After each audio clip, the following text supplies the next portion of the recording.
한 평만의 세상 읽기.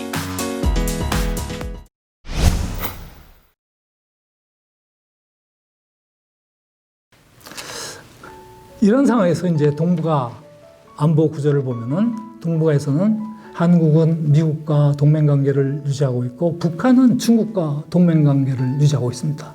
우리 한미 동맹만 자주 얘기를 하고 있는데 때때로 우리는 북한과 중국이 굉장히 밀접한 동맹 관계를 맺고 있다라는 것을 종종 잊고 있습니다. 한미 상호 방해 조약에 따르면은 제3국에 의해서 한국이나 미국이 침략을 받으면은 자동적으로 개입하는 것이 아니라 각각의 국가 내부에서 절차를 따라서 상대방을 도와줘야 합니다. 그런데 북중 동맹 조약에 따르면은 북한 또는 중국이 제3국으로부터 군사적 위해를 당할 경우에는 자동적으로 다른 나라는 위해를 당한 나라를 도와주게 되어 있습니다. 즉 북한과 중국 간의 동맹조약은 한국과 미국의 동맹조약보다 이론적으로는 훨씬 강하다라는 것이죠. 만약에 한반도에 제2의 6.25 전쟁이 발생한다라고 한다면은 일본에 있는 미국의 기지를 또 전략 장비를 우리가 도움을 받아야 합니다. 그러한 차원에서 한국과 일본이 미국을 매개로 안보적으로 연관되고 있습니다. 현재 한국과 일본 사이에 상당히 갈등 관계에 있는데 지난 몇 년 동안의 갈등 관계는 한국이나 일본의 입장에서 보면은 결코 국가 이익에 바람직하지 않다라고 말씀드릴 수가 있겠습니다. 한국 입장에서는 북한 핵 문제는 지난 30년 동안 풀리지 않고 있는 문제이고 앞으로 시급하게 풀어야 할 현안으로 남아 있습니다. 대만의 경우에는 미국과의 안보적 협력 관계를 강화하고 있습니다. 지역에 있어서의 센가쿠 열도라든가 스카보로 섬, 또 시사군도, 난사군도, 즉 동중국해와 남중국해의 해양 영토, 이 중에는 국제법적으로 영토로 인정받지 못하는 이른바 이 작은 돌섬도 있습니다만은 그러한 것들을 중국은 자기들이 전략적 손을 임의로 그어놓고 그 안에 자기들 영토라고 주장을 합니다. 다른 나라들도 따라서 필리핀이라든가 베트남, 인도네시아도 자기들이 영해 또는 국제해양법에서 인정하는 지역 정도 안에 있는 그런 섬들이 있기 때문에 중국의 주장에 대해서 양보할 수가 없는 것이죠. 그래서 영토 갈등이 벌어지고 있습니다. 이러한 과정에서 동중국해와 남중국해의 자유롭고 개방된 항해, 자유로운 항해를 전략적으로 지켜주고 있는 것이 미국이 전진 배치된 해군력이다라고 볼 수가 있습니다. 시진핑 정부에 들어서 2049년에 사회주의 중국이 수립된 지 100주년을 맞아서 중국은 2050년을 목표로서 미국을 꺾고 세계 제1위 대국으로 등장하겠다라는 야심찬 계획을 갖고 있습니다. 중국이 장기 목표를 달성하기 위해서 시진핑 정부가 내세운 것이 바로 1대1로 구상입니다.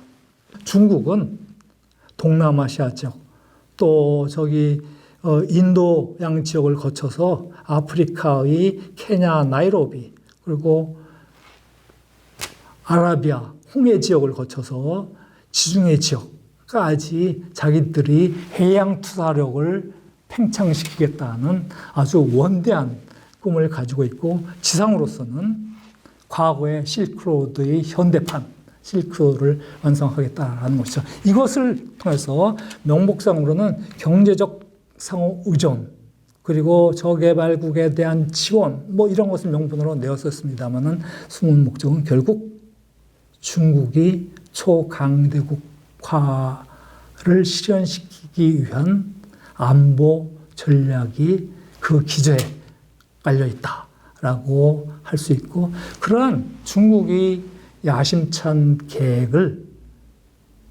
미국은 좌시할 수 없는 것이죠. 미국이 차기 정부는 기존에 중국을 견제하는, 중국이 그런 야심찬 패권 추구 전략을 견제하는 전략을 계속 추진할 텐데, 현재 미국은 인도 태평양 전략을 구상을 하고 추진을 하고 있습니다. 미국은 오랜 기간 동안 태평양 전략 사령부라고 하와이에 사령부가 있었습니다만은 중국이 팽창 때문에 그것을 인도양까지 확장시켰습니다. 그래서 인도 태평양 사령부다라고 변경시키고 인도 태평양 전략을 구상을 하고 추진하고 있는데, 거기에 핵심 국가들은 미국, 일본, 호주, 인도입니다. 이른바 쿼드 4개 국가의 전략적 협력을 강화를 해 나가고 있습니다. 쿼드는 공동 비전을 갖고 있는데, 자유롭고 개방된 포괄적 인도 태평양을 비전으로 내세우고 있고, 미국은 이 쿼드 플러스 3라고 해서 한국과 베트남, 뉴질랜드를 이 인도 태평양 구상에 지금 끌어들이기 위한 외교적 노력을 하고 있습니다만은, 한국의 경우 아직 거기에 예스 또는 노라는 그런 대답을 하고 있지는 않죠. 그렇지만은 한국은 앞서 설명드린 것처럼 미일 동맹관계, 한미 동맹관계를 통해서 한미일 삼각 안보 협력 관계에 있고, 결국 미국, 일본, 인도, 호주는 삼각 안보 협력 관계를 다 연관시키면 한국도 연루가 되어 있고, 프랑스도 연루가 되어 있고, 인도네시아도 연루가 되어 있죠. 한국은 안보적 차원에서는 한미동맹을 축으로 해서 미국을 매개로 일본과 협력관계에 있다는 것을 다시 한번 말씀드립니다. 특히 한반도의 평화와 관련해서 주변 상국은 어떠한 한반도 정책을 추진하는가를 요약해서 말씀드리면은, 먼저 미국은 중국 견제 전략 아래 한반도 평화와 안정을 중시를 하고 있고, 가장 우선적으로는 북한이 핵 미사일 문제를 해결하는 것을 중시를 하고 있습니다. 중국으로서는 가장 먼저 아시아 지역이 패권국으로서 등장하겠다. 그래서 미국이 전진 배치된 안보 투사력을 물리쳐 나겠다. 저 서태평양 지역에서 저 동태평양 지역으로 미국이 그 안보 투사력을 물리쳐 나가겠다라는 것이 중국이 군사안보적 전략이기도 합니다. 실질적으로 그러한 것 때문에 미국과 중국 사이에 안보 전략적 갈등이 벌어지고 있는 것이죠. 동아시아 패권 추구 전략 아래 한반도 영향력을 확대하고 있으며, 미국 견제를 위한 북한 카드를 적극적으로 활용하고 있는 것이죠. 사실 북한 핵 문제와 관련해서 북한이 정말 우정 있는 북한이 동맹국이라고 한다면은, 북한이 김일성 시대에 있어서나 또 본격적으로 핵을 개발하기 시작했던 김정일 시대에 있어서나, 아니면은 김정은 시대에 있어서나 중국은 북한에 대해서 핵 무기를 개발하지 못하도록 압력을 가했어야 합니다. 핵무기 개발만 하지 않았더라면은 오늘날의 한반도 위기가 이렇게까지 계속되지는 않았으리라고 생각하고, 그런 점에서는 북한 비핵화에 대한 중국의 책임도 상당히 있다라고 저는 생각을 합니다. 일본의 경우에는 미일 동맹을 기반으로 해서 한반도 영향력을 증대를 하고 있고, 또 일본 입장에서도 북한 핵 미사일 문제 해결이 가장 우선적 안보 순위로 간주를 하고 있습니다. 그리고 북한의 위협을 일본의 평화헌법을 개정을 해서 보통 국가하는 추진에 활용하고 있기도 합니다. 러시아의 경우에는 한반도 평화 안정을 중시를 하고 또 러시아의 국동지역 개발을 위해서 한국과의 경제협력도 강조를 하고 있습니다만은 러시아는 자국의 이익을 위해서 북한도 활용을 하고 한국도 활용을 하는, 즉 러시아의 국익을 신장시키기 위해서 한반도의 두 나라인 한국과 북한과 각각 서로 자국 입장에서 유리한 측면의 발전 협력을 모색을 하고 있죠. 그러면서 러시아 입장에서도 북한을 전략적 자산으로 간주를 하고 있습니다. 러시아 입장에서도 미국을 견제하는 데 있어서도 북한은 유용하게 활용할 수 있는 카드이기도 합니다.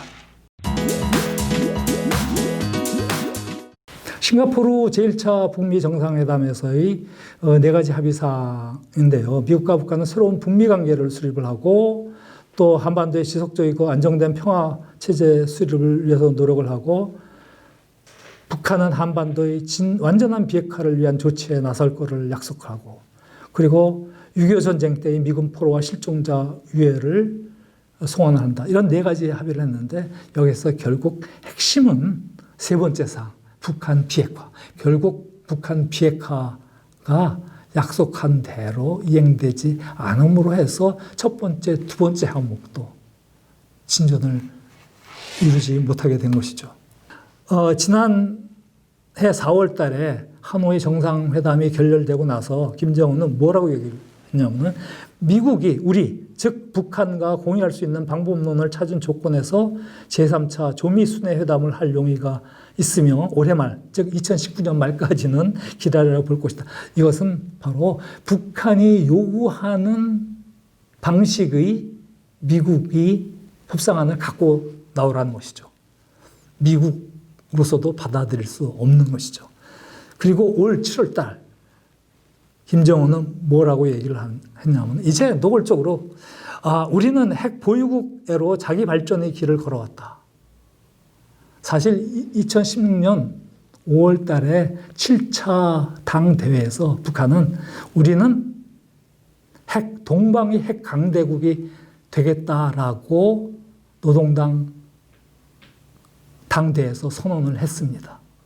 그것이 김정은 시대의 국가 전략임을 공식적으로 표명을 했습니다. 그리고 나서 2018년도에 처음 미국 정상회담을 하면서 비핵화 얘기를 했는데 그 비핵화, 북한이 말한 비핵화 얘기는 우리가 생각하는 비핵화와는 전혀 다른 개념 하에서 출발하고 있었던 것이죠.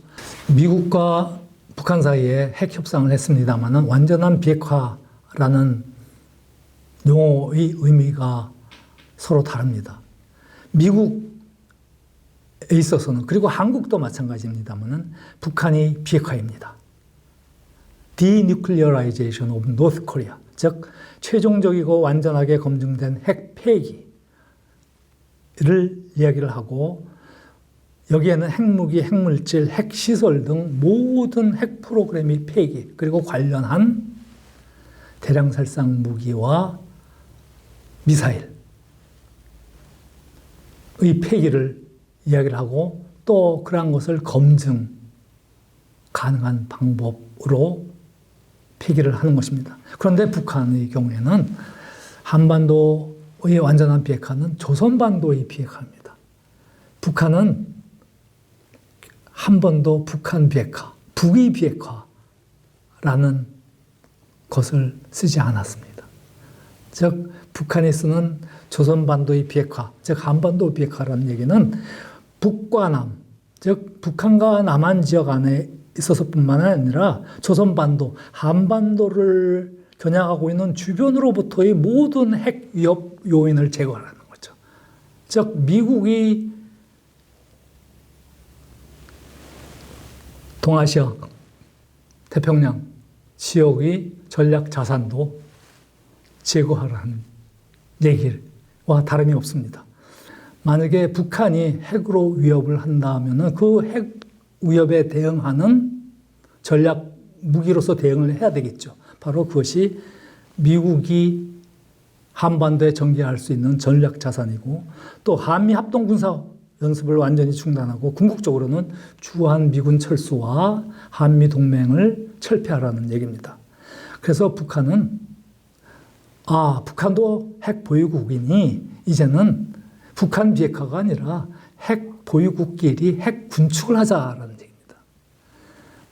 그러한 얘기는 북한이 가지고 있는 핵 능력을 계속 보유하면서 자기들이 양보할 수 있는 건 양보하겠다라는 거죠. 즉, 핵 보유국임을 포기하겠다라는 것은 아닙니다. 북한은 핵 실험을 기왕에 6차례를 해왔고 또 핵무기 운반 수단인 미사일 시험을 발사를 해서 2017년 11월 29일 날에는 핵 강국, 즉 국가 핵무력 완성을 선언을 했습니다.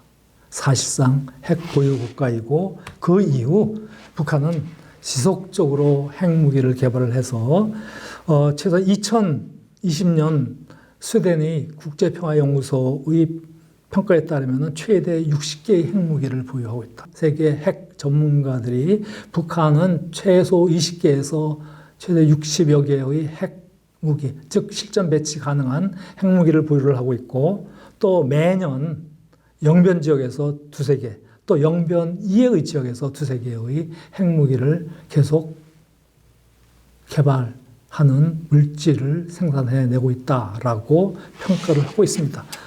북한은 이러한 국제사회의 추정이 맞다라고 한다면은 내버려 두면은 핵무기가 이제는 두 자릿수에서 조만간 세 자릿 숫자로 넘어갈 수도 있겠죠.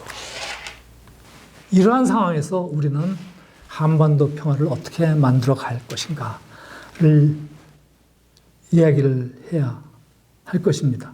소극적 평화는 전쟁이나 무력 충돌 없이 공존하는 상태, 즉 상호 폭력이 없는 상태. 사실 지난 1953년 휴전협정 7월 달에 정전협정 맺어진 이후 지금까지 한반도는 이러한 불안정한 소극적 평화 상태가 유지되었다고 볼 수가 있습니다. 그런데 그에 반해서 적극적인 평화라는 것은 한국과 북한 간에 전쟁, 무력 충돌이 없으며 쌍방 간에 그러한 갈등을 일으키는 근원적 요인이 제거된 상태라고 이야기할 수 있습니다. 그런데 이러한 평화는 단순히 말로만 해서 이루어지는 것은 아닙니다. 합의문을 작성해서 이루어지는 것은 아닙니다. 남북 간에 그동안 무수히 많은 합의가 이루어진 바가 있습니다. 과거 나치 독일과 영국 간에 또 당시 유럽의 어느 나라 간에 불가침 조약이 맺어진 경우가 있는데 그 불가침 조약이 맺어졌다고 해서 나치 독일이 침략을 안 했나요? 또 중동 지역에 있어서도 많은 평화 지역이 있었습니다만은 평화 지역이 맺어졌다고 해서 중동 지역이 군사적 충돌이 중단되지 못했습니다. 한반도에서도 남북기본 합의서 등 많은 합의가 이루어졌음에도 불구하고 진정한 평화가 달성되지 못했습니다. 북한 핵미사일 개발이 계속됐습니다. 안보는 외부의 침략이나 위협으로부터 국가와 영토의 존엄을 유지하고 국민의 생명과 재산을 보호하는 것을 말합니다. 군사력을 포함한 다양한 수단으로 영토와 국민, 국가의 안전을 침해하고 생존을 위협하는 것으로부터 방어를 하는 것입니다. 평화와 안보는 한반도, 남북관계 차원에서 보면은 안보와 평화는 서로 분리해서 다루어질 수 없는 동전이 양면 관계에 있는 일체된 것으로 이해를 해야 할 것입니다. 국제사회에서 핵 개발 국가 중에서 자발적으로 핵무기 개발을 포기한 나라는 없습니다. 여러 가지 국내적인 변화, 또 국제적인 압력, 외교적 협상, 다양한 과정을 통해서 국제 비핵화에 성공한 사례가 몇 개가 있습니다. 남아프리카 공화국, 리비아, 우크라이나, 카자흐스탄 같은 경우인데요. 가장 공통된 것은 결국 그 나라의 최고 정책 결정권자, 즉 지도자, 북한 정권으로 얘기하자면 김정은 국무위원장, 이 최고 지도자가 핵을 포기하는 전략적 결단을 내렸다라는 것입니다. 리비아의 경우 많은 사람들이 오해를 하고 있는데 리비아의 핵 포기 때문에 카다피가 정권이 물러났다라는 것은 직접적인 연관관계가 없습니다. 평화는 쟁취해야 합니다. 모든 세대에 걸쳐 새로 쟁취해야 하는 것이고 강건한 국방력은 평화를 만들어 가기 위한 토대입니다. 우리가 국방력을 갖고 있는 것은 외국 제3국으로부터의 국가와 영토와 국민의 생명과 안전, 재산을 보호하기 위한 것이지 다른 나라를 침략하기 위한 것이 아닙니다. 국방력이라는 것은 평화를 만들어 가기 위한 든든한 토대입니다. 결국 한반도에서 북한의 핵을 머리에 이고 있는 현 상황에서 우리는 북핵에 대한 충분한 억제 능력을 구비해 나가면서 북한의 핵을 궁극적으로 포기시키는 그런 공세적이고 적극적인 외교 전략을 펼쳐야 할 것입니다. 감사합니다.